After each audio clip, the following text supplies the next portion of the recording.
배신이 남긴 소리는 잊히지 않는다. 그 소리는 천둥이나 경고음처럼 오지 않는다. 가슴속에서 유리가 깨지는 것처럼 날카롭고 갑작스럽게 찾아온다. 그날도 여느 때와 다름없는 하루로 시작됐다. 나는 부엌에서 라디오를 건성으로 들으며 창문으로 쏟아져 들어오는 아침 햇살 속에서 커피잔에 담긴 믹스커피를 스푼으로 젓고 있었다. 방금 마트에서 아내 수진이 가장 좋아하는 갓 구운 식빵과 아몬드 우유를 사온 참이었다. 나는 무심코 옛 노래를 흥얼거리고 있었다. 삶은 평범하고 단순했다. 그러다 한순간에 모든 것이 무너졌다. 현관문이 열리는 소리가 들렸고 나는 늘 그랬듯 예고 없이 불쑥 찾아오는 처제 유나라고 생각했다. 유나는 마치 월세를 내는 사람처럼 우리 집에 드나드는 버릇이 있었다. 평소에 내 눈을 거의 마주치지 않았지만 나는 신경 쓰지 않았다. 아내를 위해 그 정도는 참아줄 수 있었다. 하지만 그날 아침 유나는 평소와 다른 기운을 풍기며 들어왔다. 불안하고 초조하며 눈은 휘둥그레져 있었다. 그리고 그녀의 뒤에는 수진이 서 있었다. 마치 누군가 죽었다는 소식이라도 들은 사람처럼 얼굴은 이미 긴장으로 굳어 있었다. 나는 여전히 손에 따뜻한 커피잔을 든 채 천천히 돌아섰다. 좋은 아침이라고 말하려 했지만 그럴 기회는 없었다. 형부가 내 배에 자기 애를 만들었어. 7단어. 유나의 목소리는 그렇게 말하며 갈라졌고 심지어 서툰 연극처럼 입술까지 떨었다. 나는 그 자리에 얼어붙었다. 공기가 멈췄다. 입을 벌렸지만 아무 소리도 나오지 않았다. 내가 반응하지 않은 것은 죄책감 때문이 아니었다. 내 뇌가 이것이 현실에서 일어나고 있다는 사실을 받아들이길 거부했기 때문이다. 이게 무슨 말도 안 되는 농담인가? 하지만 수지는 내게 아무것도 묻지 않았다. 내 눈에서 진실을 찾으려고도 하지 않았다. 그녀는 눈도 깜빡이지 않았다. 그녀의 얼굴은 순수한 혐오감으로 일그러졌고 망설임이 없었다. 짝. 그녀의 손바닥이 내 뺨을 너무나도 세게 후려쳐서 내 고개가 옆으로 돌아갔다. 손에 들고 있던 머그잔이 미끄러져 타일 바닥에 떨어지며 산산조각 났다. 나는 뺨을 감싸기 위해 손을 올리지도 못했다. 너무나 큰 충격에 빠져 있었다. 아파서가 아니었다. 단 1초 만에 내가 평생을 함께 쌓아 올리고 비밀을 나누고 어둠 속에서 속삭였던 여자가 눈에는 불을 품고 입에는 독을 머금은 낯선 사람으로 변해버렸기 때문이었다. 수진아, 나는 간신히 목소리를 쥐어짜냈다. 이게 대체 무슨... 하지만 내 말이 채 끝나기도 전에 마치 문 밖에서 소매를 걷어붙인 채 기다리고 있었다는 듯이 그녀의 오빠들이 들이닥쳤다. 씨름 선수처럼 덩치가 큰 처남 준호와 민호는 늘 무언가 증명하고 싶어 안달이 난 사람들이었다. 그들 역시 아무것도 묻지 않았다. 그들은 내 양팔을 하나씩 붙잡고는 마치 내가 흰 카펫에 진흙을 묻힌 길, 잃은 개라도 되는 것처럼 집안을 질질 끌고 나갔다. 나는 여전히 맨발이었고 낡은 티셔츠 차림이었으며 대체 무슨 일이 일어난 건지 이해하려고 애쓰고 있었다. 이 손 놔. 나는 중얼거렸지만 목소리는 너무나 힘없고 혼란스러웠다. 어차피 그들은 듣지도 않았다. 밖으로 끌려나가자마자 준호가 예고 없이 내 복부를 가격했다. 민호는 나를 담벼락에 어찌나 세게 밀쳤는지 눈앞에서 별이 보였다. 나는 반격하지 않았다. 왜 그랬는지 모르겠다. 어쩌면 그랬어야 했는지도 모른다. 소리치고 그들을 거짓말쟁이라고 부르고 나 역시 주먹을 날렸어야 했을지도 모른다. 하지만 그러지 않았다. 이웃들이 창문으로 훔쳐보고 있었다. 길 건너편 누군가는 촬영을 시작했다. 준호가 내 발밑에 침을 뱉으며 이 더러운 변태 새끼야 라고 소리쳤을 때 나는 휴대폰 카메라의 불빛을 보았다. 시야가 흐려졌다. 고통 때문이 아니라 수치심 때문이었다. 내 것이 아니지만 억지로 내 목구멍에 쳐넣어진 그런 종류의 수치심. 그들은 나를 그곳에 내버려 두고 떠났다. 멍들고 굴욕당하고 홀로 남겨진 채로. 그리고 수지는 밖으로 따라 나오지 않았다. 내가 제대로 서 있을 수 있는지 확인하지도 않았다. 그녀는 그저 현관에 팔짱을 낀 채 서 있었다. 마치 무언가를 의미하기라도 하는 듯. 그녀의 손에는 여전히 결혼 반지가 끼워져 있었다. 그녀의 표정은 상처와 확신이 뒤섞여 있었고 마치 마음속으로 이미 내 장례를 치른 사람 같았다. 나는 절뚝거리며 길가로 걸어갔다. 휴대폰이 계속해서 울렸다. 몇 달 동안 연락도 없던 사람들에게서 온 카카오톡 메시지들, 받지 않은 전화들. 뭐라고 말해야 할지 몰랐다. 안녕, 재밌는 일이 있었어. 처제가 나한테 끔찍한 누명을 씌웠는데 내가 무슨 일이냐고 묻기도 전에 이미 재판, 유죄 판결, 선고까지 다 끝난 것 같아. 나는 집으로 돌아가 가방을 쌌다. 작별 인사는 하지 않았다. 설명하려고도 하지 않았다. 무슨 소용이 있겠는가. 그들은 진실을 원하지 않았다. 그들은 악당을 원했다. 비난할 사람 돌을 던지며 스스로 의롭다고 느낄 수 있는 남자를 원했다. 사람들은 평생을 바쳐 가정을 꾸리고 사랑이 곧 안전이라고 생각한다. 하지만 진실은 어려운 질문을 하는 것보다 쉬운 길을 택하는 순간 사람들은 당신에게 등을 돌린다는 것이다. 나는 바닥에 깨진 머그잔 조각들을 그리고 떨리는 내 손을 내려다보았다. 손가락에는 깨진 도자기 조각 때문인지 아니면 주먹 때문인지 모를 피가 묻어 있었다. 어느 쪽이든 상관없었다. 나는 샤워를 했다. 갈비뼈 주위에 수건을 감았다. 욕실 거울에 비누로 한 줄을 썼다. 당신은 묻지도 않았어. 그리고 나는 떠났다. 소리 지르지도 극적으로 퇴장하지도 않았다.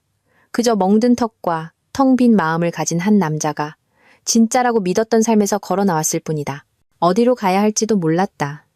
그저 머물 수 없다는 것만 알았다. 우스운 건 사람들은 항상 자신의 인생이 무너지는 정확한 순간을 알아챌 것이라고 생각한다는 점이다. 사이렌이 울리거나 내면에 깊은 경보음이라도 있을 것처럼. 하지만 필요한 건 거짓말 한마디와 뺨 한 대뿐이었다. 그리고 그 뺨은 단지 내 얼굴만 때린 것이 아니었다.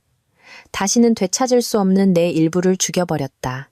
사람들은 진실이 너를 자유롭게 할 것이라고 말하지만 그건 누군가가 진실을 들을 때까지 곁에 머물러 줄 때만 해당하는 말이다. 내가 떠난 지 이틀 후 나는 동네 변두리의 작은 공공 도서관에서 이메일을 확인했다. 별다른 건 아니었다.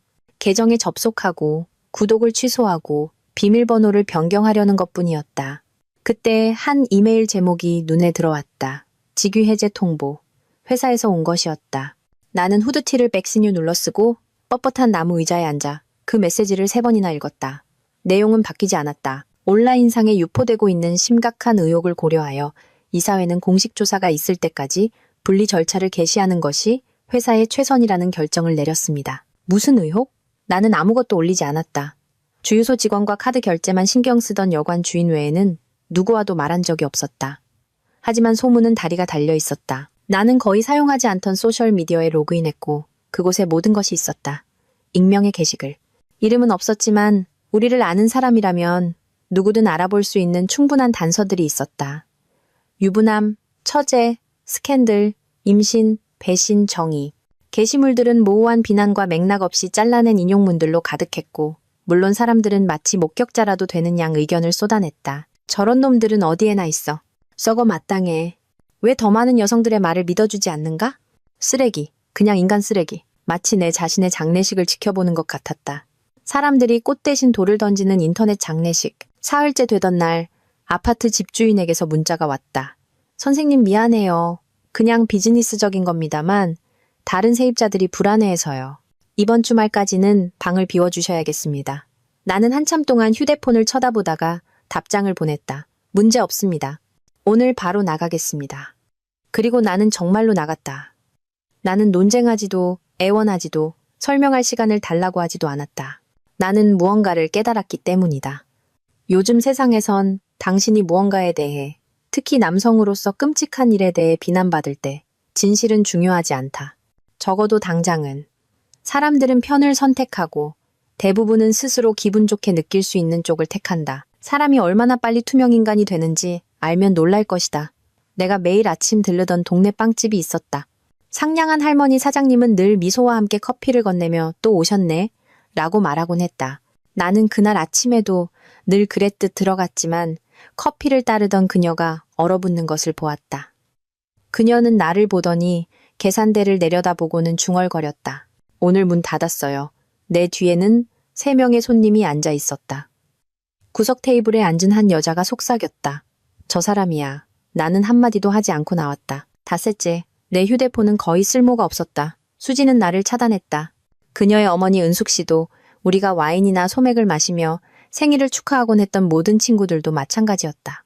심지어 내가 거의 알지도 못하는 사람들, 친구의 친구들까지도 갑자기 내 연락처에서 사라졌다. 마치 연관되는 것만으로도 소문이 옮을까 두려워하는 것 같았다. 나는 한번 폭염 속에 은숙 씨의 집 뒷마당에 있는 파티오 세트 전체를 옮기는 것을 도와준 적이 있었다. 그녀는 나를 가족 중에서 가장 믿음직한 남자라고 불렀다.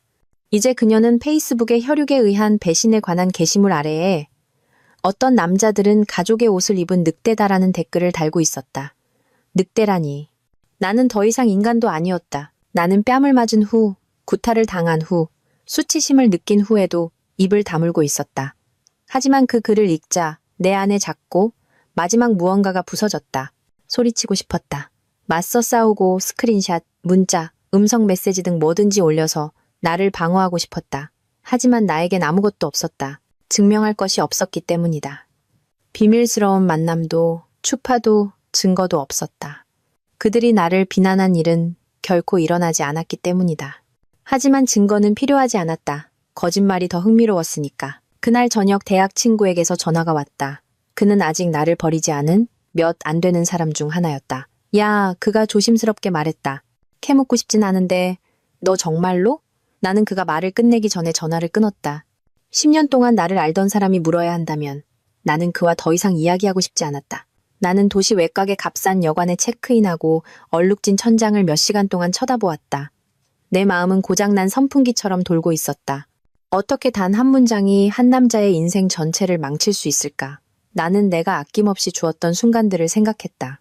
가족 행사에 일찍 나타나고 사촌이 이사할 때 가구를 조립해주고 유나가 휴대폰을 보며 나사 하나 빠뜨렸다고 지적하는 동안 책장을 설치해준 일. 이제 나는 모두의 기억 속에서 유령이 되었다. 그들이 죄책감 없이 미워하고 잊을 수 있는 내 자신의 악몽 같은 버전. 법정도 재판도 보고서도 없었다. 그저 이야기만 있을 뿐이었다. 그리고 일단 뿌리를 내린 이야기는 햇빛이 필요 없었다. 그저 속삭임만 있으면 되었다. 그것은 정의에 관한 것이 아니었다.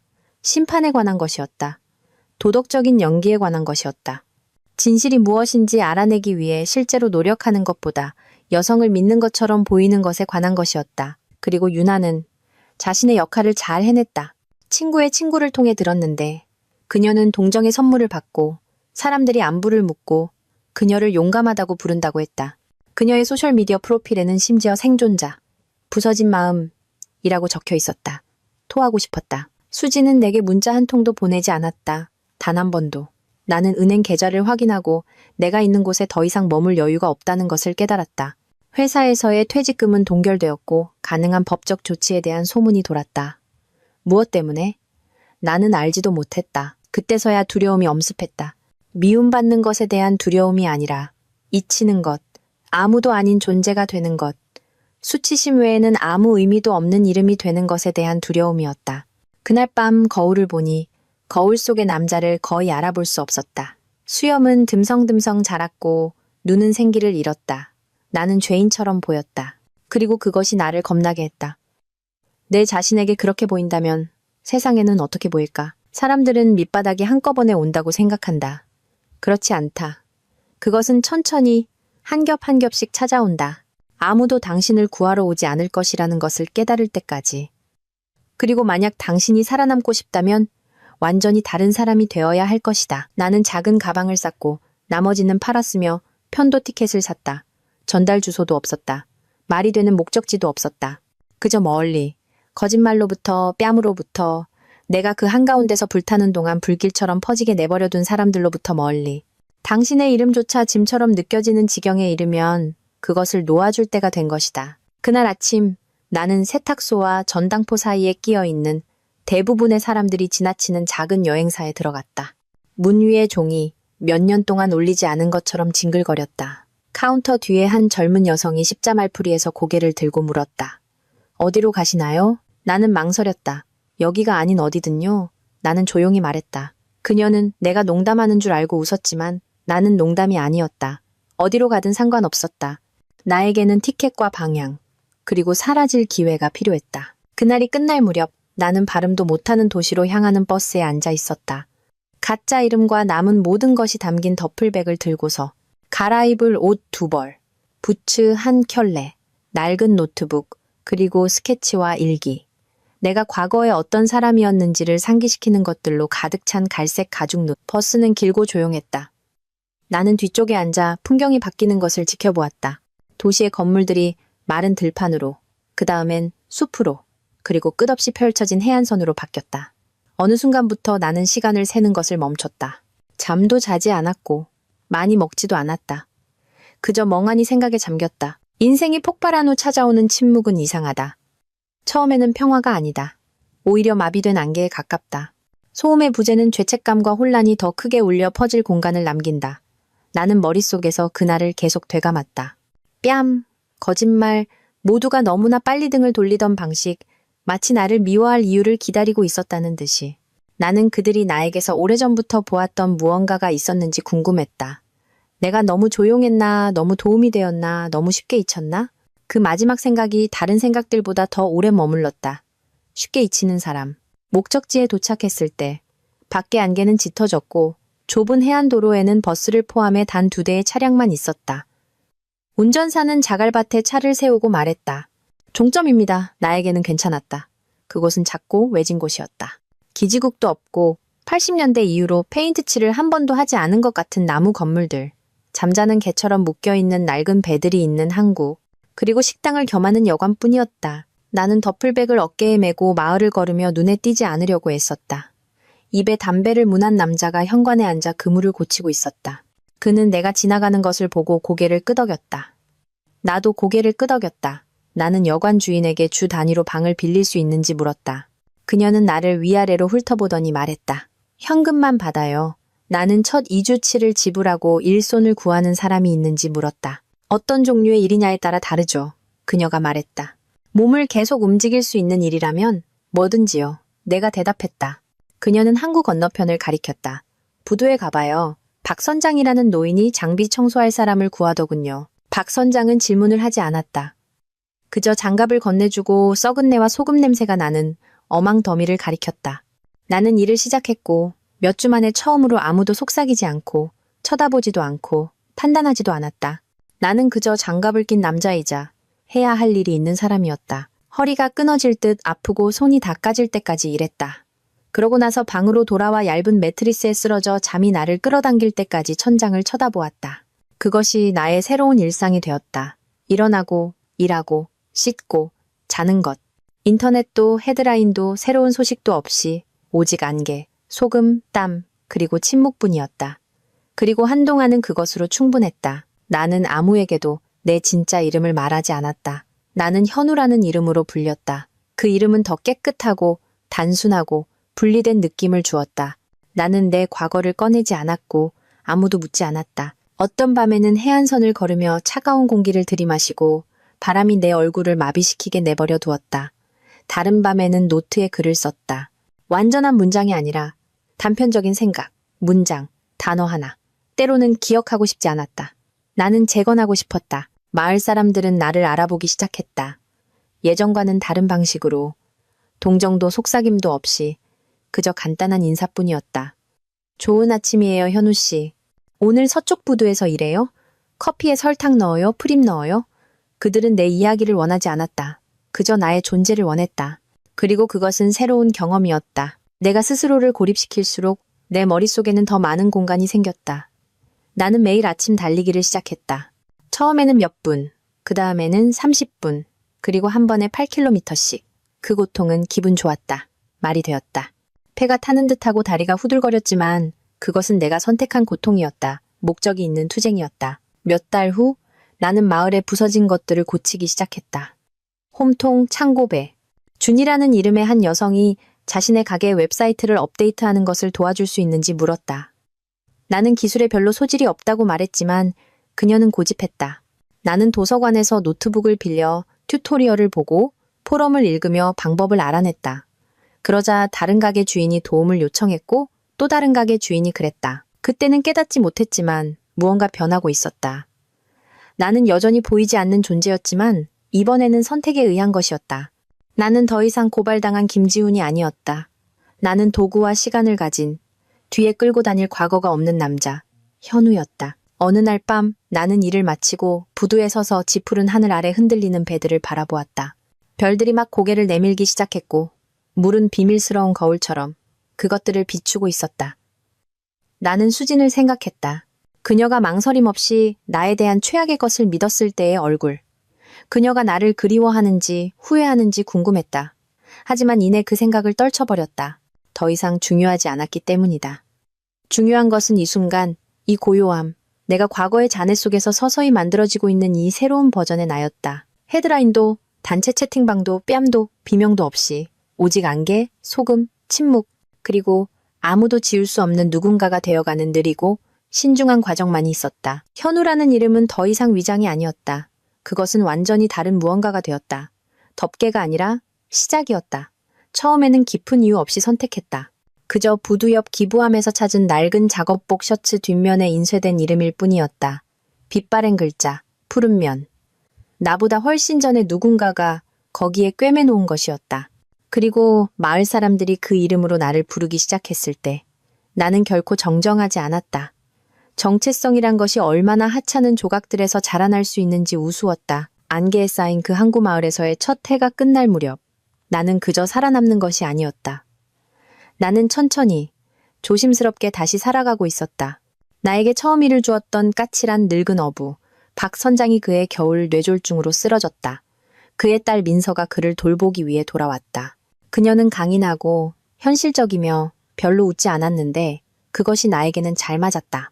어느 날 저녁 우리가 그물 창고를 닫을 때 그녀가 말했다. 숫자에 강하죠. 나는 어깨를 으쓱했다. 그럭저럭여. 그녀는 소금에 절은 노트를 테이블 위로 던졌다. 이거나 한번 정리해봐요. 박 선장의 재고 목록은 엉망이었다. 절반은 손으로 쓰고 절반은 기억에 의존했다. 나는 그날 밤을 새워 그의 장부를 재정비하고 영수증을 정리하고 만료된 어업 허가증을 분류했다.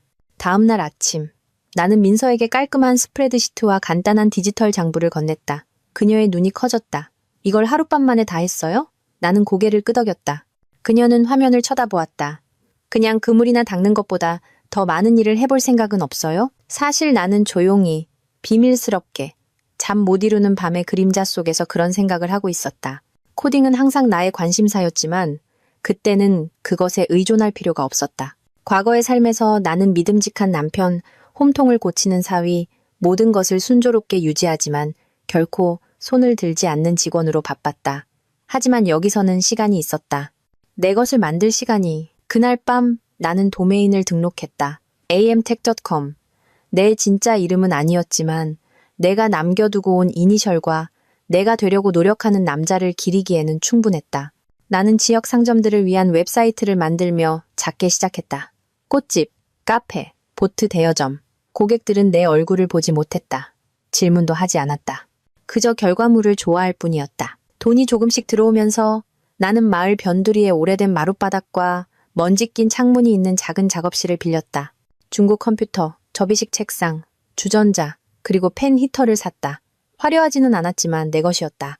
내가 벽에 박는 나사 하나하나가 내가 여전히 여기에 있고 여전히 능력이 있으며 여전히 무언가를 만들고 있다는 것을 상기시켜 주었다. 어느새 계획하지도 않았는데 나는 해안가 전체의 비공식적인 기술 담당자가 되었다. 소문이 퍼졌다. 두 마을 떨어진 곳에서 온 한 남자가 어느 날 나타나 수제 가구 온라인 상점 개설을 도와달라고 했다. 은퇴한 선생님은 블로그를 시작하고 싶어 했고 젊은 엄마는 레시피 사이트를 만들고 싶어 했다. 나는 결코 거절하지 않았다. 나는 싸지 않고 공정한 가격을 청구했다. 사람들은 제때 돈을 지불했다. 그들은 내게 커피, 빵, 이야기를 가져다 주었고 결코 어디서 왔어요? 라고 묻지 않았다. 그들이 예의를 차리는 것인지 아니면 내가 이제 그들 중 하나라는 것을 단순히 받아들인 것인지 알 수 없었다. 사업은 조용히 성장했다. 나는 작은 지역 경주를 후원했고 참가자들의 등번호판 뒤에 AM테크라고 인쇄했다. 어느 날 나는 마을 회의실 앞에 서서 공공수리 내역을 추적하는데 도움이 될 새로운 디지털 시스템을 시연하고 있었다. 나, 과거에 지워졌던 김지훈, 현우가 한때 나를 산채로 묻었던 스캔들에 대해 아무것도 모르는 낯선 사람들로 가득 찬 방에서 박수를 받고 있었다. 나는 그 회의를 마치고 해가 절벽 뒤로 막 넘어갈 때 항구 가장자리로 걸어갔다. 물은 녹은 금처럼 빛났다. 나는 신발을 벗고 모래 위에 서서 밀물이 내 발가락을 스치게 내버려 두었다. 그리고 나는 울었다. 슬픔 때문이 아니라 믿을 수 없어서. 나는 불가능하다고 생각했던 일을 해냈기 때문이다. 아무도 비난하거나 왜곡하거나 파괴할 수 없는 내 자신의 버전을 만들어냈다. 과거는 없고 마침내 소유할 수 있게 된 현재만 있는 남자. 하지만 앞으로 나아가는 모든 걸음에는 과거의 속삭임이 따라왔다. 나는 가끔 그날을 꿈꾼다. 뺨, 수진의 얼굴 표정, 그녀의 오빠들이 나를 쓰레기처럼 끌고 나가던 모습. 땀에 젖어 심장이 뛰는 채로 깨어나면 문 밑에 통지서가 있거나 기억으로 만든 횃불을 든 군중이 밖에 있을까봐 반쯤 기대하곤 했다. 하지만 아무도 오지 않았다. 진실은 사람들은 유령을 쫓지 않는다는 것이다. 그리고 그것이 내가 선택에 의해 된 존재였다. 그래도 나는 내 비밀을 가까이 간직했다. 한때 고통을 휘갈겨 쓰던 노트는 다른 것이 되어 있었다. 이제 그 안에는 계획, 와이어 프레임, 체크리스트가 담겨 있었고 뒷표지 안쪽에는 낡은 검은 테이프로 붙인 작은 USB 드라이브가 있었다. 내가 어디를 가든 가지고 다니는 것이었다. 그것은 내가 사라진 지 6개월 후에 받은 녹음 파일을 담고 있었다. 그 내용의 무게를 모르는 지인이 전달해 준 것이었다. 유나의 목소리, 웃고 조롱하고 고백하는 목소리. 내가 그랬다고 말했어. 사람들이 그를 얼마나 완벽하다고 생각하는지 싫었거든. 그는 나를 아무것도 아닌 것처럼 쳐다봤어. 그래서 내가 그를 아무것도 아닌 존재로 만들어버렸지. 나는 그것을 정확히 한 번 들었다. 울지도, 소리 지르지도 않았다. 그저 들었다. 그리고 백업해서 잠가두고 가까이 보관했다. 복수를 위해서가 아니라 내가 상상한 것이 아니었다는 증거로서. 세상이 정말로 한 질투심 많은 여자의 거짓말 외에는 아무 이유 없이 뒤집혔다는 증거로서. 치유라는 것이 상상과는 다르다는 것이 이상했다. 나는 산에 올라가 바람에 소리 지르지 않았다. 벽을 치거나 분노의 편지를 쓰지도 않았다. 그저 웹사이트 하나, 시스템 하나, 조용한 성공 하나를 차례로 계속 쌓아나갔다. 나는 넘쳐나는 일을 돕기 위해 2명의 현지인을 고용했다. 그들에게 좋은 급여를 주고 유연한 근무 시간을 주었다. 사람들이 나에게 무엇이 동기부여가 되냐고 물으면 나는 이렇게 말했다. 인생을 송두리째 빼앗기는 기분이 어떤지 알아요. 그래서 아무도 빼앗아갈 수 없는 인생을 만들려고 노력하는 겁니다. 그것이 내가 그들에게 말한 유일한 진실이었다. 가끔 수진과 비슷한 낯선 사람의 목소리를 듣거나 유나라는 이름을 듣고 순간 얼어붙기도 했지만 마을은 나아갔고 나도 그랬다. 내가 고치는 모든 전선, 내가 디지털화 하는데 도움을 준 모든 배, 내가 복구한 모든 깨진 로그인, 그것은 나 자신으로 돌아오는 한 조각이었다. 옛날의 내가 아닌 새로운 남자, 누구에게도 증명할 것이 없는, 오직 자기 자신에게만 증명하면 되는 남자. 현우라는 이름의 남자. 그리고 이번에 내가 대답해야 할 유일한 것은 내 자신의 모습뿐이었다. 나는 무엇보다도 그 소리를 먼저 기억한다. 평범한 노크가 아니었다. 그것은 미친 듯하고 절박했다. 마치 물에 빠져나갈 유일한 길이 문일지도 모른다는 것을 깨달은 후 누군가가 벽에 주먹을 내리치는 것과 같았다. 내 손이 키보드 위에서 멈췄다. 나는 취리히에 있는 고객에게 장기 시스템 업그레이드에 대한 최종 조건을 협상하는 이메일을 작성 중이었다. 커서가 깜빡이며 내 생각을 기다렸지만 나는 이미 일어서 있었다. 창밖을 내다보았다. 비가 억수같이 쏟아지고 있었다. 거리를 강으로 만드는 그런 폭풍 속에서 굵고 거칠고 옆으로 휘몰아쳤다. 바람은 무언가를 애도하는 것처럼 울부짖었다. 천둥이 머리 위에서 갈라질 때 나는 조심스럽게 현관문으로 다가갔다. 3번 더 쾅쾅거리는 소리. 목소리는 희미했지만 익숙했다. 문손잡이에 손을 얹고 멈칫했다. 그리고 나는 그것을 들었다. 3년 넘게 듣지 못했던 이름. 지훈 씨 제발요. 목소리는 2번째 음절에서 부서졌다. 압력 아래 부드럽게 무너지는 소리. 예전 같지 않았다. 지치고 거칠었지만 여전히 틀림없이 그녀의 목소리였다. 수진, 나는 천천히 문을 열었다. 확신이 없어서가 아니라 문 저편에 무엇이 서 있을지 몰랐기 때문이다. 솔직히 말해서 나는 이 순간을 상상해왔다. 자주 하지는 않았지만 내 치유의 과정이 여전히 내 과거를 걷는 그녀의 유령에 얼마나 많이 달려있는지 인식할 만큼은. 그녀는 흠뻑 젖어서 있었다. 머리카락은 얼굴에 달라붙었고 눈은 죄책감과 슬픔 사이에 무언가로 휘둥그레져 있었다. 그녀는 마치 자신을 안에서부터 지탱하려는 듯 팔로 자신을 감싸고 있었다. 거기 있는 거 알아요. 그녀가 떨리는 목소리로 속삭였다. 나는 대답하지 않았다. 움직이지도 않았다. 우리는 폭풍이 우리 주위를 휘몰아치는 동안 그저 서로를 쳐다보며 서 있었다. 나는 그녀가 얼마나 작아 보이는지 생각했다. 한때 내가 그녀를 안으로 끌어당기고 머리를 말려주고 담요로 감싸주기 위해 서둘렀을 텐데. 하지만 모든 것으로부터 그녀를 보호해주던 그 남자는 집에 없었다. 그녀는 손을 뻗어 문틀을 만졌다. 마치 그것이 그녀를 고정시켜줄 것처럼. 당신을 찾고 있었어요. 그녀가 말했다. 몇 년 동안 나는 눈썹을 치켜 올렸다. 놀라서가 아니라 그 문장으로 시작하는 어떤 것도 믿을 수 없었기 때문이다. 나는 옆으로 비켜섰다. 그녀는 망설이다가 들어왔다. 마치 한때 자신의 이름이 걸려 있었지만 더 이상 자신의 향기를 기억하지 못하는 집으로 돌아오는 사람처럼. 방은 따뜻하고 깨끗하고 미니멀했다. 나는 이제 단순하게 살았다. 소파, 책상, 내가 달리기 중에 찍은 일출 사진 몇 장. 나 자신 외에는 누구와도 나를 묶어두는 것이 없었다. 그녀는 방 한가운데에 어색하게 서서 나무 바닥에 빗물을 뚝뚝 떨어뜨렸다. 어떻게 찾았어요? 나는 무뚝뚝하게 물었다. 그녀는 시선을 피했다. 시간이 걸렸어요. 막다른 길도 많았고 사람을 고용해야 했어요. 내가 진실을 알게 되었을 때 그래야만 했어요. 시도해야만 했어요.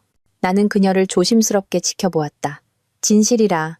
나는 그녀의 말의 무게를 시험하며 반복했다. 그녀는 고개를 끄덕였다. 눈물이 고이기 시작했지만 여전히 떨어지기를 거부했다. 싸우러 온 거 아니에요. 그냥 당신이 나를 보게 하고 싶었어요. 설명해야 했어요. 나는 내 책상으로 걸어가 서랍을 열고 작은 USB 드라이브를 꺼냈다. 내가 비밀스러운 생존의 훈장처럼 가지고 다니던 바로 그것. 내가 결코 사용하지 않았던 증거. 지금까지 누구에게도 보여줄 필요가 없었던 파일. 난 이미 다 알고 있어요. 나는 조용히 말하며 그녀에게 드라이브를 건넸다. 그녀는 그것이 자신을 태울 것처럼 쳐다보았다. 이게 뭐예요? 그녀가 물었지만 그녀의 일부는 이미 알고 있는 것 같았다. 가져가요. 가서 들어봐요. 그러고도 여전히 할 말이 있으면 내일 다시 와요. 그녀는 처음에는 움직이지도 눈을 깜빡이지도 않았다. 그러다가 떨리는 손가락으로 그것을 받아들고 고개를 끄덕였다. 나는 책상으로 돌아가 앉아 화면에 다시 집중했다. 그리고 그렇게 그녀는 사라졌다. 나는 문이 닫히는 소리, 빗속에서 그녀의 신발이 질척거리는 소리, 마치 안으로 들어오고 싶어하는 바람이 창문을 누르는 소리를 들었다. 그리고 침묵. 몇 시간 동안 나는 그 침묵 속에 앉아 있었다. 휴대폰을 확인하지도 시계를 보지도 않았다. 그저 폭풍이 부드러운 이슬비로 잦아드는 것을 창밖으로 쳐다볼 뿐이었다. 그날 밤 나는 잠을 자지 못했다. 소파에 누워 천장을 쳐다보며 그 뺨 이후 그녀의 오빠들이 나를 피투성이로 만든 이후 그녀의 침묵이 거짓말 자체보다 더 커진 이후 몇 년 동안 내가 살아온 모든 삶에 대해 생각했다. 그녀는 여기서 무엇을 찾을 것으로 기대했을까? 기다리는 남자. 부드럽게 남아있는 마음? 여전히 환영 매트가 깔려있는 영혼? 나는 몰랐다. 하지만 한 가지는 알았다. 나는 더 이상 그녀의 남편이 아니었다.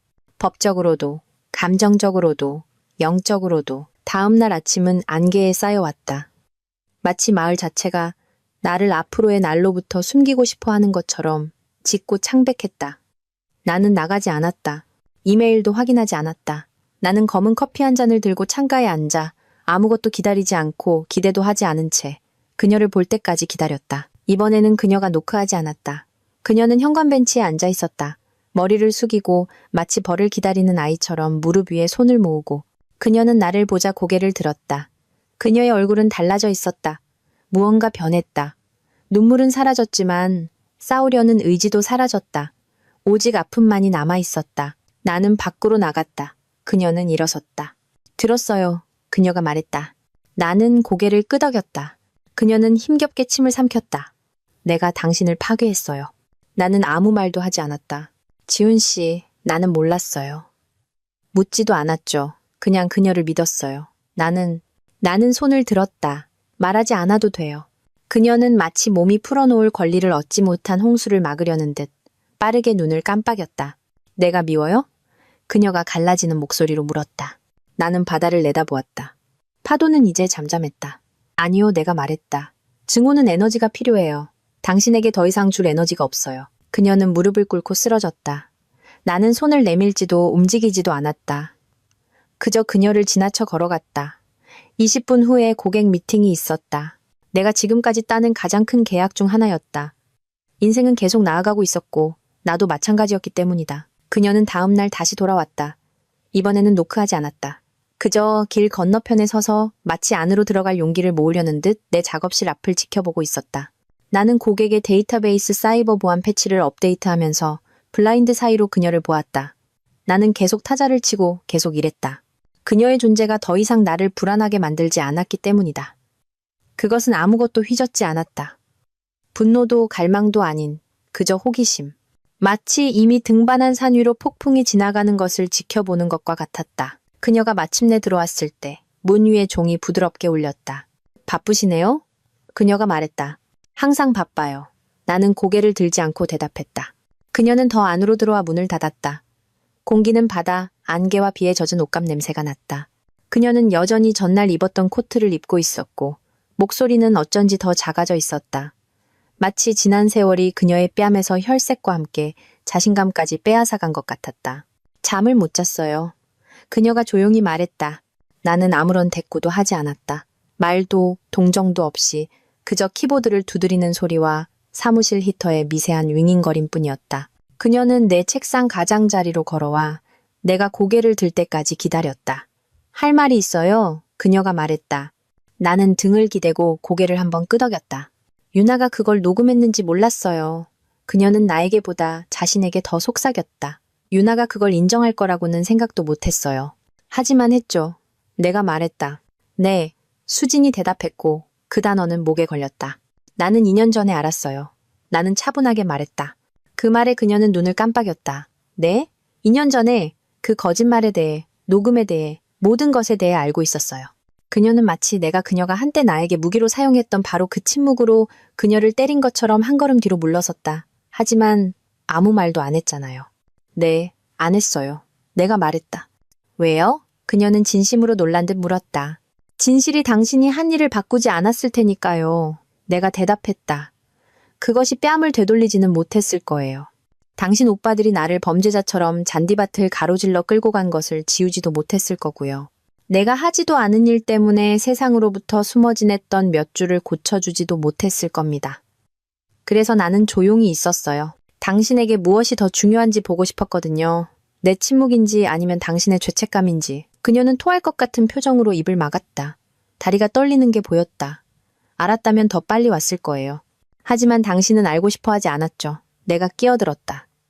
그게 당신이 계속 놓치고 있는 부분이에요. 당신은 묻지 않았어요. 의심하지도 않았죠.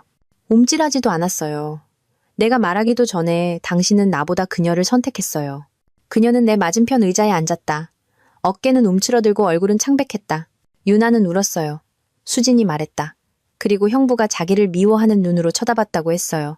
자기를 구석으로 몰았다고. 어떻게 거절해야 할지 몰랐다고 했어요.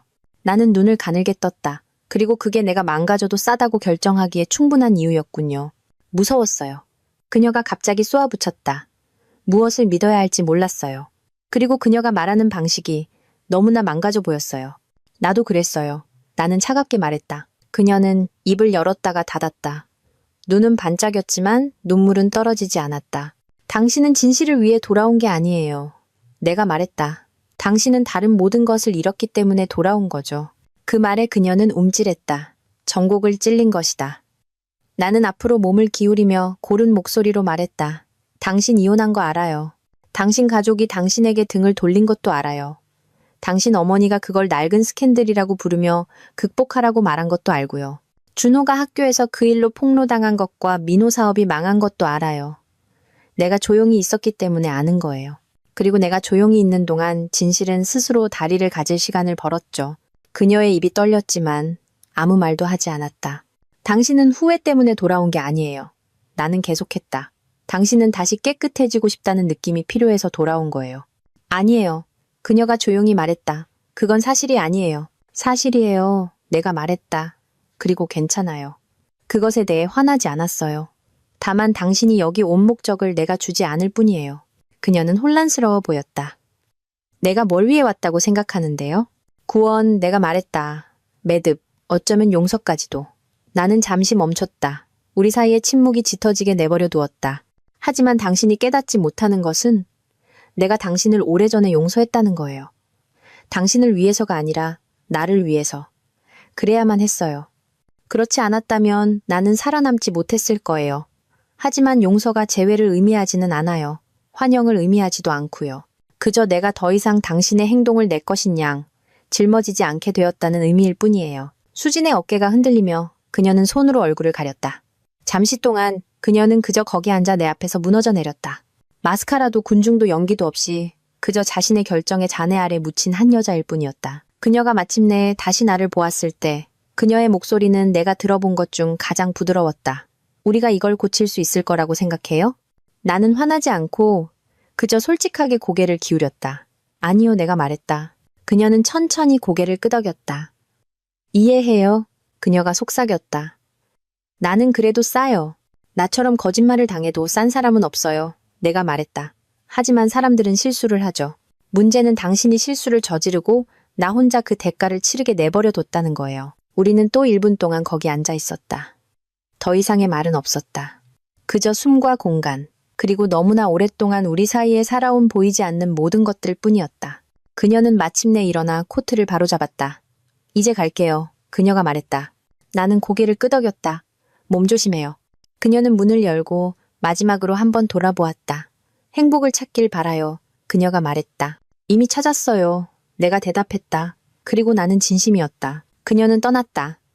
애원도, 더 이상의 약속도, 더 이상 뒤틀린 이야기도 없이 그저 진실과 침묵뿐이었다.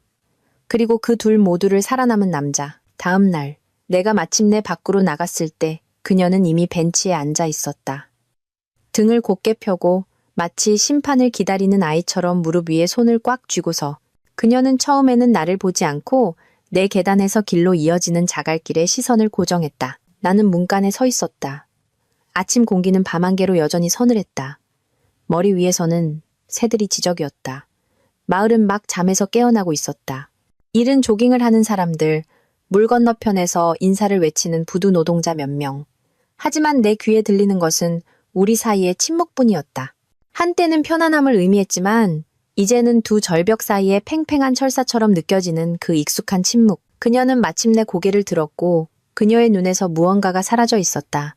자존심, 어쩌면 희망, 어쩌면 그녀가 마음속에서 지키려고 애썼던 이야기의 마지막 조각.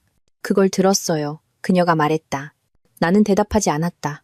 그녀의 목소리를 몇 번이고 다시 들었어요. 그녀 같지 않았어요.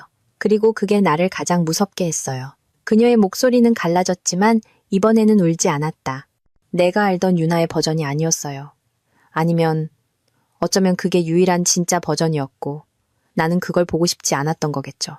나는 현관으로 나갔지만 앉지는 않았다. 나는 그녀에게 위로를 빚지지 않았다. 나는 그저 나 자신에게 매듭을 지을 빚만 졌다. 유나는 웃고 있었어요.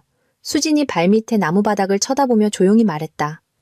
마치 세상에서 가장 교묘한 속임수를 성공시킨 것처럼 웃고 있었어요. 나는 천천히 고개를 끄덕였다. 그녀에게는 그게 그런 것이었으니까. 그녀는 그때서야 나를 보았다. 그녀의 얼굴에는 세월이 담겨 있었다. 거짓말을 너무 깊이 삼켜서 그것이 자신의 일부가 되어버린 부정의 세월. 그리고 이제 그 거짓말은 진실에 의해 외과적으로 잘려나가고 남은 것은 흉터 조직뿐이었다. 그녀가 말했어요. 당신이 자기를 아무것도 아닌 것처럼 쳐다봤기 때문에 그랬다고요. 나는 그녀의 관심을 원한 적이 없어서 화가 났던 거죠. 나는 간단히 말했다. 그녀는 기본적인 예의를 거절로 착각했어요. 그녀는 내가 자신이 특별하다고 느끼기 위해 필요한 존재가 아니라는 이유로 나를 벌주고 싶어 했어요. 수지는 눈을 감았다. 그녀는 나도 미워했어요. 알아요. 그녀가 말했다. 나는 그걸 믿고 싶지 않았던 것 같아요. 그게 단지 당신에 관한 것이 아니었다는 걸. 우리 둘 다에 관한 것이었다는 걸. 우리가 가졌던 것. 우리가 그녀에게 상징했던 것에 관한 것이었다는 걸요. 그럴 수도 있죠. 내가 말했다. 하지만 그게 그녀가 한 일이나 당신이 그 후에 한 일을 바꾸지는 않아요. 그녀는 움찔했고 나는 그녀가 천천히 숨을 들이쉬면서 가슴이 부풀어 오르는 것을 보았다. 계속 궁금해요. 그녀가 속삭였다. 만약 그녀가 결코 고백하지 않았다면, 그 녹음이 존재하지 않았다면 나는 과연 그것을 알았을까요? 그녀가 그려놓은, 그리고 내가 현실로 만드는데 일조한 머릿속에 당신 버전과 함께 계속 살았을까요? 그것이 문제였다.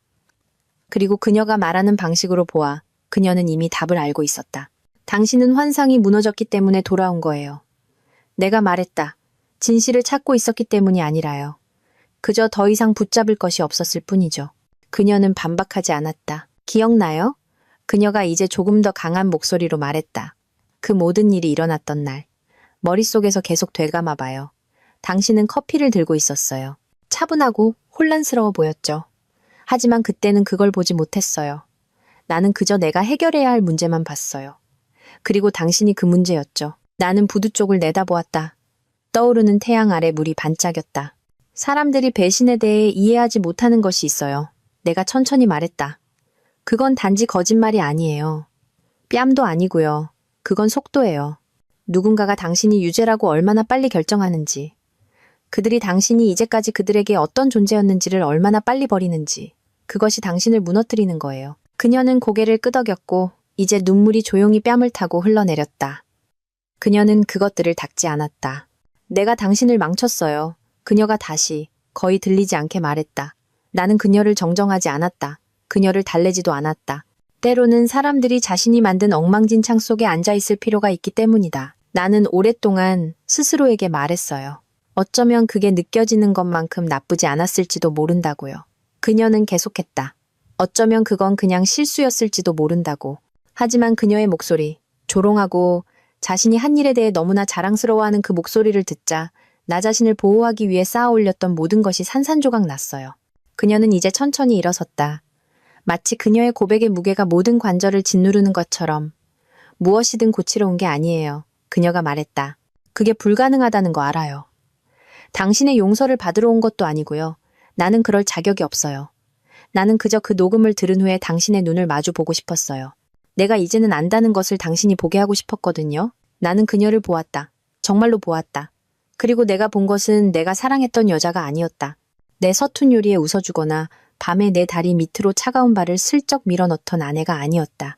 그 여자는 거짓말이 태어난 날과 같은 날 죽었다. 이 여자는 스스로 불을 지르고 그 불길을 걸어 나온 낯선 사람이었다. 그녀는 화상을 입었지만 어쩌면 마침내 정직해졌을지도 모른다. 다시 지을 것은 아무것도 없어요. 내가 말했다. 그녀는 고개를 끄덕였다. 알아요. 그녀는 현관에서 내려와 한 번 뒤돌아보았다. 이게 무슨 소용이 있겠냐마는 당신이 지금 지은 삶이 당신에게 평화를 주기를 바라요. 당신은 그럴 자격이 있으니까요, 지훈 씨. 나는 그 이름이 공중에 잠시 머물게 내버려둔 후 대답했다. 그래요, 나는 간단히 말했다. 그리고 나는 안으로 들어가 문을 닫았다. 화를 내지도 씁쓸해하지도 않고 그저 마침내 다시 타오르는 사랑도 극적인 사과도 빗속의 포옹도 없을 것이다. 녹음이 드러낸 것은 유나의 거짓말뿐만이 아니었다. 그것은 우리 사이에 항상 존재했던 것을 드러냈다. 의심, 거리감, 첫 타격에 무너지는 종류의 사랑. 그것은 정직함을 견딜 만큼 강하지 않았기 때문이다. 그리고 나는 그녀 없이, 그들 모두 없이 살아남았다. 때로는 자신의 이름을 되찾는 유일한 방법은 다른 사람들에게 그것을 제대로 써달라고 요청하는 것을 멈추는 것이기 때문이다. 나는 그 녹음 이후, 마지막 대면 이후, 그것이 내가 그녀를 보는 마지막이 될 것이라고 생각했다. 나는 그녀가 자신의 옛삶의 남은 조각으로 돌아가 자신이 만드는데 일조한 혼란 속으로 다시 사라지고 그것으로 끝일 것이라고 생각했다. 하지만 수지는 떠나지 않았다. 그녀는 머물렀다. 내 집도 내 거리도 아닌 마을에. 그녀는 처음에는 여관 주인에게서 작은 방을 빌렸다. 그 다음에는 떨리는 손으로 식료품을 사는 그녀를 본 그물창고의 민서에게서. 나는 찾아다니지 않았다. 그녀가 왜 머무는지 묻지 않았다. 신경 쓰지 않았다. 하지만 나는 알아챘다. 그녀는 고개를 뻣뻣이 들고 다니지 않았다. 오만함은 없었다. 그저 고요한 뿐이었다. 마치 공기를 방해하지 않으려는 사람처럼. 그녀는 마을 진료소에서 자원봉사를 했고 폭풍 후 해변을 청소하는 것을 도왔으며 방과 후에 아이들을 가르치기 시작했다. 나는 멀리서 지켜보았다. 그녀의 구원 이야기에 호기심이 있어서가 아니라 내 일부가 왜 더 이상 화가 나지 않는지 이해하려고 애썼기 때문이다. 그녀는 내 근처에 있기를 요청하지 않았다. 다시 노크하지도 않았다. 그녀는 그저 내가 지은 세상에 나타났다. 조심스럽게, 조용하게, 마치 그녀가 자신에게 속하지 않은 연약하고 신성한 무언가를 밟고 있다는 것을 아는 것처럼. 처음에 지역 주민들은 그녀가 나에게 누구인지 몰랐고 그녀도 말하지 않았다. 하지만 작은 마을은 긴 기억과 더 긴 속삭임을 가지고 있다. 몇몇 사람들은 점들을 연결했다. 몇몇은 사적으로 나에게 와서 물었다. 이거 괜찮아요? 나는 항상 같은 대답을 했다. 내가 쫓아낼 사람이 아니에요. 그냥 여기 있는 거예요. 그들은 고개를 끄덕였고 그것으로 끝이었다. 어느 날 오후 나는 농산물 직판장에서 그녀를 보았다. 그녀는 사과 한 봉지를 들고 꿀을 파는 나이 든 여성 중 한 명과 부드럽게 웃고 있었다. 햇살이 그녀의 머리카락을 비추었고 잠시 동안 그녀가 과거에 어떤 사람이었는지에 대한 기억이 내 마음속에서 깜빡였다. 그리고는 지나갔다. 그녀는 나를 보았고 손을 흔들거나 미소 짓는 대신 그저 고개를 끄덕였다. 나도 고개를 끄덕였다. 그것이 우리 사이의 새로운 언어였다. 말도, 열린 상처도 없이 그저 인정. 마치 한때 길을 함께 했지만 이제는 반대 방향으로 움직이는 두 여행자처럼. 몇 주가 지나고 몇 달이 지났다. 그녀는 내가 그랬던 것과 같은 방식으로 마을의 일부가 되었다. 그것을 얻어냄으로써 아무것도 요구하지 않고 그저 일을 함으로써. 사람들은 그녀에 대해 덜 묻고 다시 내 사업에 대해 더 많이 물었다. 고객이 늘었다. 나는 세 번째 개발자를 고용했고 더 좋은 장비를 샀다. 나는 심지어 지역 대학에서 디지털 정체성과 온라인 회복력에 대해 강연을 시작했다. 나는 결코 내 과거에 대해 말하지 않았지만 내가 나눈 모든 단어는 그것에서 나왔다. 그럼에도 불구하고 조용한 저녁 시간에 나는 한 가지 질문의 아픔을 떨쳐낼 수 없었다. 유나가 결코 고백하지 않았다면 그녀는 왔을까? 그 대답은 항상 내 뱃속에 돌처럼 앉아 있었다. 아니, 그녀는 오지 않았을 것이다. 그녀의 귀환은 믿음에서 태어난 것이 아니었다. 그것은 여파에서 태어난 것이었다. 그리고 사람들이 설교하기 좋아하는 용서는 그것을 고치지 못한다.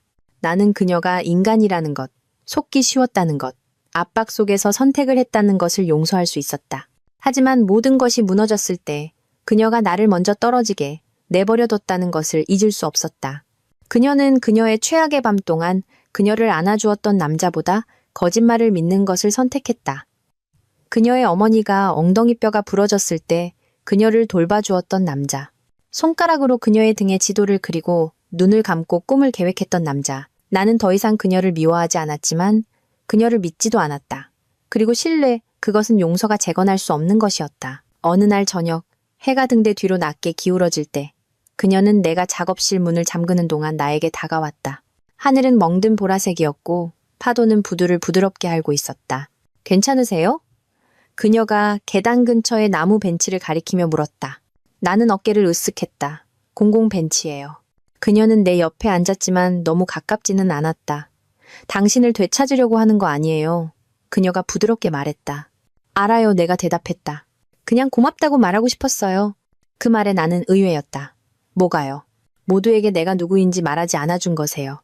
당신의 이야기를 족쇄처럼 내 뒤에 끌고 다니지 않고 내가 여기서 존재하게 해준 거세요. 나는 그녀를 보았고 처음으로 사과와 책임감의 차이를 보았다. 그녀는 용서받기 위해 여기 온 것이 아니었다. 그녀는 오래전에 짊어졌어야 할 무게를 짊어지기 위해 여기 온 것이었다. 당신을 위해 조용히 한 게 아니에요. 내가 말했다. 나는 평화가 필요했기 때문에 그랬어요. 그리고 내 인생의 최악의 부분을 낯선 사람들에게 다시 말하는 것은 그것을 가져다 주지 않아요. 그녀는 고개를 끄덕였다. 내가 당신을 때렸던 날, 모든 것이 시작되었던 날, 당신에게 묻지 않았어요. 그녀는 말을 찾으며 망설였다. 모든 것이 잘못되기 전에 뭐라고 말하려고 했어요? 나는 물을 내다보았다. 그녀가 대체 무슨 말을 하는 건지 물어보려고 했어요. 내가 말했다. 너무나 뜬금없어서 농담이라고 생각했거든요. 나는 그냥 어안이 벙벙했어요. 그게 다예요. 나 자신을 변호할 기회조차 얻지 못했죠. 수지는 부끄러워하며 시선을 돌렸다. 그리고 나에게 단 한 가지 질문을 하는 대신 나는 계속했다. 당신은 나를 때렸어요. 그들이 나를 밖으로 끌고 가게 내버려뒀죠. 당신은 그것이 일어나게 내버려뒀어요. 알아요. 그녀가 속삭였다. 그리고 당신은 그것과 함께 살아야 해요. 내가 말했다. 내가 당신이 고통받기를 원해서가 아니라 그것이 결과니까요. 그것이 우리가 되돌릴 수 없는 선택의 메아리니까요. 나는 그것과 함께 살아요. 그녀가 말했다. 매일 우리는 다시 침묵 속에 앉아 있었다. 그리고 하늘이 어두워지자 그녀는 일어섰다. 이게 당신과 직접 이야기하는 마지막이 될 거예요. 그녀가 말했다. 나는 그 말들을 해야 했지만 당신이 만든 공간을 존중할게요. 방해하지 않을게요. 나는 고개를 끄덕였고 그녀가 돌아서 걸어갈 때 나는 마지막 한마디를 했다. 진료소에서 좋은 일 하고 있어요. 그녀는 멈춰서서 살짝 돌아보며 미소 지었다. 고마워요.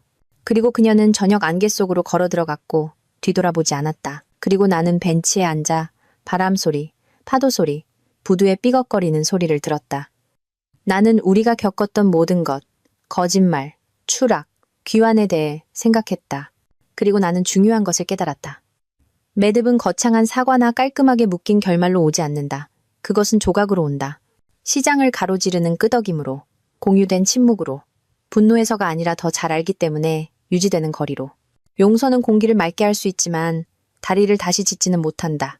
그리고 때로는 평화란 그저 더 이상 노력할 필요가 없다는 것을 아는 것일 뿐이다. 나는 복수를 원한 적이 없었다. 정말로. 그것은 씁쓸함으로 부풀어 오르고 에너지로 뚝뚝 떨어지는 지저분한 단어였다. 나는 더 이상 줄 에너지가 없었다. 나는 누구도 파괴하고 싶지 않았다. 그들이 내가 겪었던 것처럼 상처받게 하고 싶지 않았다. 나는 그저 진실이 살아 숨쉬기를 원했다. 그래서 나는 그렇게 했다. 조용한 화요일 오후에 시작되었다. 안개가 부두 위로 짙게 깔려 지평선을 부드러운 회색의 정적 속에 삼키고 있었다. 나는 책상에 앉아 미지근한 커피를 마시며 중소기업 사이버 보안에 관한 포럼을 훑어보고 있었다. 그때 토론 게시판 중 하나에서 인기 있는 이야기가 눈에 띄었다. 거짓 고발이 한 남자의 인생을 망쳤지만 진실이 드러나다. 나는 습관적으로 클릭했다. 하지만 내가 본 것은 우연이 아니었다. 그것은 익명으로 게시된 나의 이야기였다.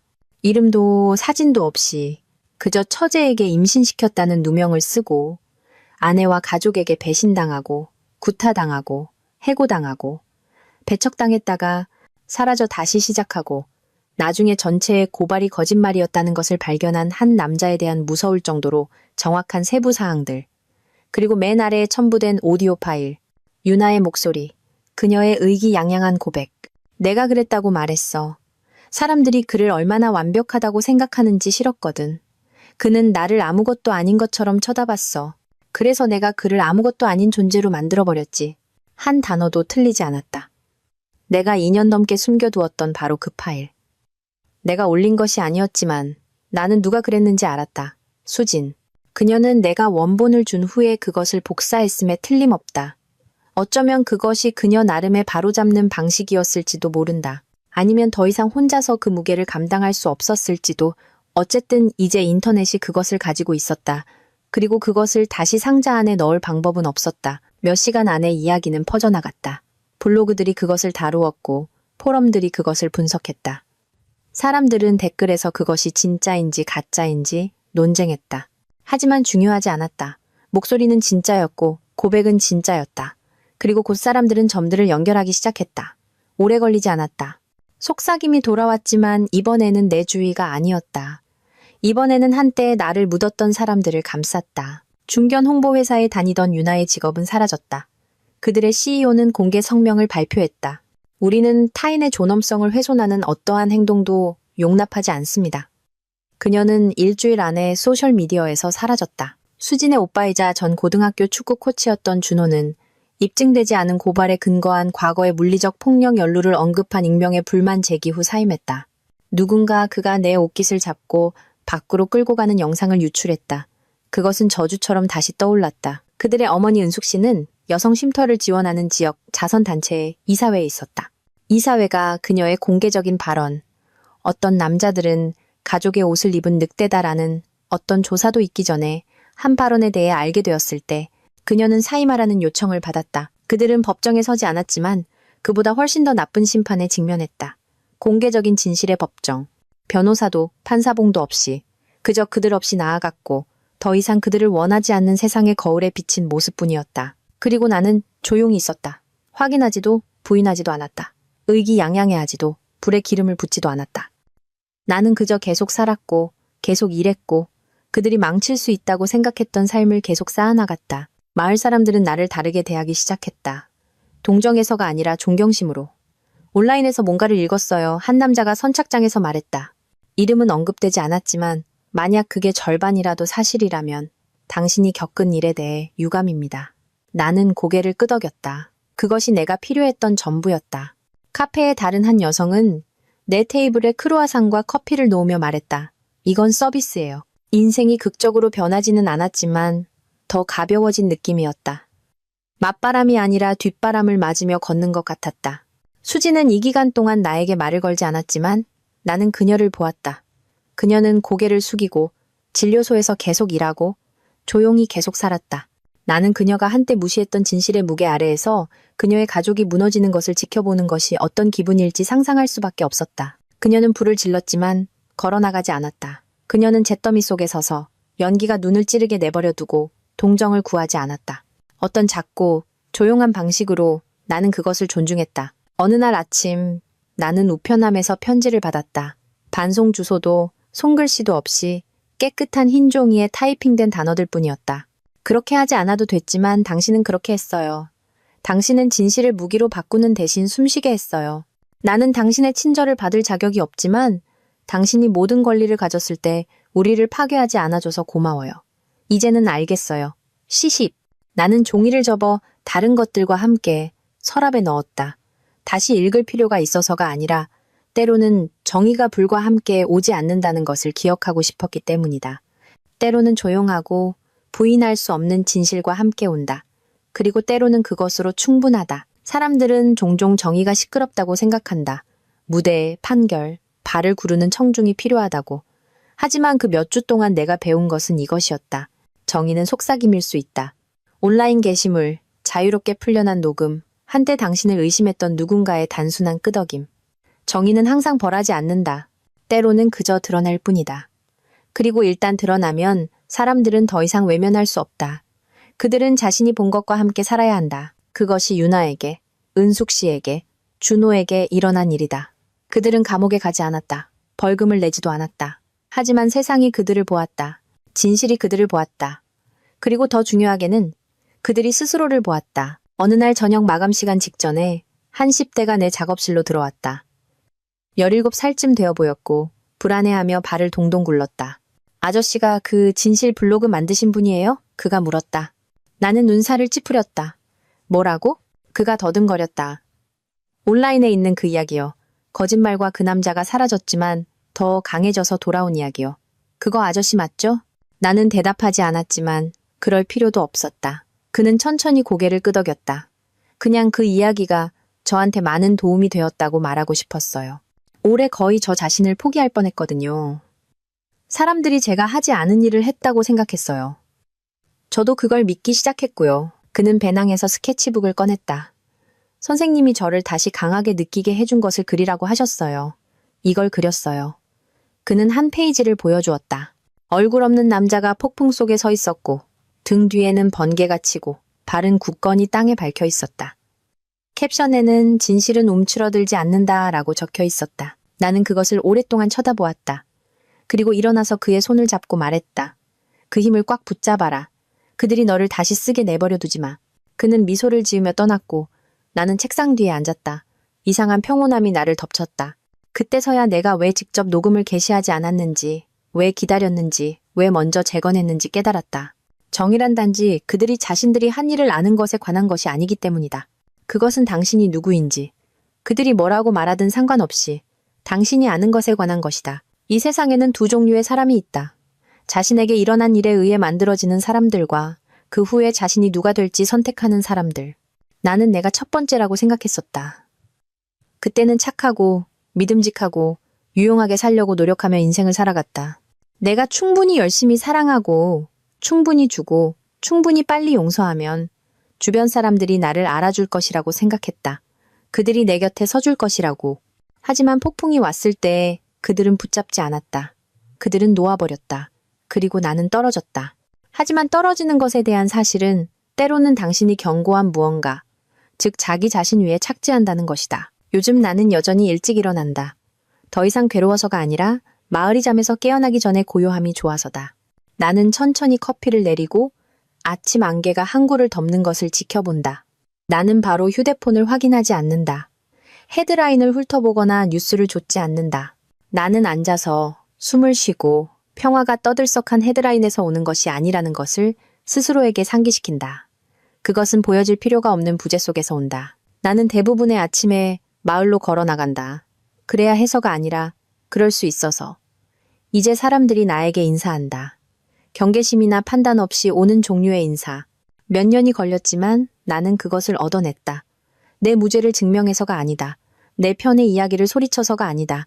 거짓말을 무의미하게 만드는 방식으로 살아감으로써. 나는 가끔 진료소를 지나가고 유리창을 통해 수진을 본다. 그녀는 보통 클립보드에 몸을 숙이거나 마을 아이들 중 한 명을 돌보고 있다. 때로는 우리의 시선이 마주치고 그럴 때 우리는 둘 다 고개를 끄덕인다. 그 이상도 그 이하도 아니다. 그녀는 약속을 지켰다. 다시는 선을 넘지 않았다. 말하러 오지도 않았다. 그것이 아닌 무언가로 만들려고 하지도 않았다. 그리고 나는 그녀가 할 수 있었던 어떤 사과보다도 그것에 대해 그녀를 더 존중했다. 나는 그녀의 가족이 이제 흩어졌다는 것을 안다. 유나는 다른 도시로 이사했고 온라인에서 이름을 바꾸고 자신을 재창조하려고 노력했지만 자신의 모습을 피할 수는 없다. 영원히는. 준호는 마지막으로 들었을 때 어디선가 시간제 교사를 하고 있다. 은숙 씨는 대부분의 날을 여행하며 보낸다. 어쩌면 아무도 그녀의 얼굴을 알아보지 못하는 곳을 찾기 위해서일지도 모른다. 그리고 나는 머물렀다. 나는 지었다.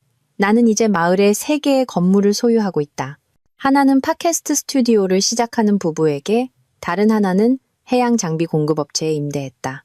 내 기술 사업은 요즘 거의 전적으로 온라인으로 운영되며 6개국에 걸쳐 고객이 있고 계속 성장하고 있다. 나는 나 자신을 크게 마케팅하지 않았다. 그럴 필요가 없었다. 진실이 그랬던 것처럼 일이 스스로 말해주었다. 하지만 여기 당신의 인생이 잿더미가 되었을 때 아무도 가르쳐주지 않는 부분이 있다. 치유는 시끄럽지 않다. 현수막이나 천둥, 박수와 함께 오지 않는다. 치유는 조용하고 미묘하다. 그것은 평범한 순간에 일어난다. 코딩을 하면서 차를 마실 때, 사무실을 위한 새 의자를 고를 때, 낯선 사람이 상자를 계단 위로 옮기는 것을 도울 때, 이야기가 온라인에 퍼진 지 약 1년 후, 어느 날 오후, 한 지역 학교에서 연락이 왔다. 그들은 디지털 윤리와 회복력에 대한 청소년 프로그램을 조직하고 있었다. 그들은 나에게 강연을 해줄 수 있는지 물었다. 내 이야기를 알아서가 아니라 내가 지은 삶을 보고 그것이 아이들에게 영감을 줄 수 있다고 생각했기 때문이다. 나는 그렇다고 말했다. 내가 그 방에 들어갔을 때 12명의 젊은 얼굴들이 나를 쳐다보았다. 어떤 아이들은 열성적이었고 어떤 아이들은 지루해했고 몇몇은 그저 호기심이 많았다. 나는 그들에게 내 여정을 이야기했다. 물론 순화해서. 나는 배신이나 비방에 대해 말하지 않았다. 나는 다시 시작하는 것에 대해, 모든 것을 잃고 무너지는 대신 배우는 것을 선택하는 것에 대해 이야기했다. 한 소년이 물었다. 자신의 인생을 망친 사람들에게 화를 내는 것을 어떻게 멈추나요? 나는 미소 지었다. 멈추지 않아. 내가 말했다. 그냥 네 머릿속에 셀을 내주는 것을 멈추는 거야. 그들의 행동을 마치 내 정체성의 일부인 것처럼 짊어지는 것을 멈추는 거지. 네가 너무나 충만한 삶을 지어서 그들이 비집고 들어올 수 없게 만들므로써 그들의 힘을 능가하는 거야. 그는 이해했다는 듯이 고개를 끄덕였다. 어쩌면 그랬을지도 모른다. 어쩌면 언젠가 그 말들이 그에게 중요해질지도 모른다. 그날 밤 나는 현관에 서서 따뜻한 사과주 한 잔을 들고 하늘을 쳐다보았다. 구름 한 점 없이 별들 뿐이었다. 수천 개의 조용한 빛이 내 위에서 깜빡이며 아래의 모든 것에 무관심했다. 나는 내가 과거에 어떤 사람이었는지 생각했다. 주방에서 멍하니 서서 커피잔을 손에 들고 다른 누군가가 만들어낸 문장 때문에 자신의 삶이 무너지는 것을 지켜보았던 사람. 나는 더 이상 그를 알아보지 못했다. 그는 너무 부드럽고 기쁘게 해주기를 너무 갈망했으며 사랑이 얻어내는 것이라기보다 빚진 것이라고 너무 믿었다. 그리고 지금 나는 내 시간, 내 신뢰, 내 침묵에 신중하다. 수지는 몇 달 전 마침내 완전히 놓아주기 전에 한번 물었다. 우리가 다시 돌아갈 길을 찾을 수 있을 거라고 생각해요? 나는 그때 대답하지 않았다. 그저 그녀를 쳐다보았다. 하지만 만약 그녀가 지금 나에게 묻는다면 나는 이렇게 말할 것이다. 당신이 결혼했던 그 남자는 갔어요. 당신이 단 한 가지 질문도 하지 않고 그를 때린 순간 죽었어요. 지금 여기 서 있는 남자는 더 이상 당신의 이야기에 속하지 않아요. 그는 새로운 이야기를 썼어요. 사람들은 생존이 끝이라고 가정한다. 하지만 생존은 단지 시작일 뿐이다. 일단 당신이 지워지는 것을 살아남을 수 있다는 것을 깨닫고 나면 당신은 받아들여지려고 노력하는 것을 멈추고 진실해지기 시작하면 무엇이 될 수 있을지 궁금해하기 시작한다.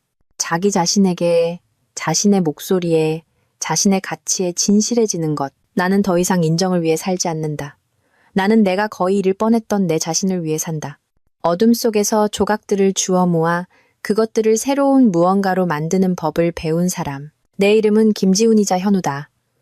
나는 고발당했고 구타당했고 지워졌고 버려졌다. 하지만 나는 묻혀있지 않았다. 나는 요점을 증명하기 위해서도 복수를 추구하기 위해서도 돌아오지 않았다.